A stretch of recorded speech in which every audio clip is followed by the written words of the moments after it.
प्रसन्ना सर्वदेवता ॐ ह्रीं ब्रह्माणि ब्रह्मलोके च वैकुण्ठे सर्वमङ्गला इंद्राणी अमरावत्यम्बिका वरुणालये यमालये कालरूपा कुबेर भवने शुभा महानन्दाग्निकोणे च वायव्यं मृगवाहिनी नैऋत्यां रक्तदन्ता च ऐशान्यां शूलधारिणी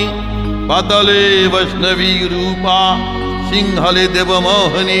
सुरसा च मणिदीपे लङ्कायां भद्रकालिका रामेश्वरी सेतुबन्धे विमला पुरुषोत्तमे विरजा औड्रदेशे च कामाख्या नीलपर्वते कालिका वङ्गदेशे च अयोध्यायां महेश्वरी वाराणस्यामन्नपूर्णा गया क्षेत्रे गयेश्वरी गुरु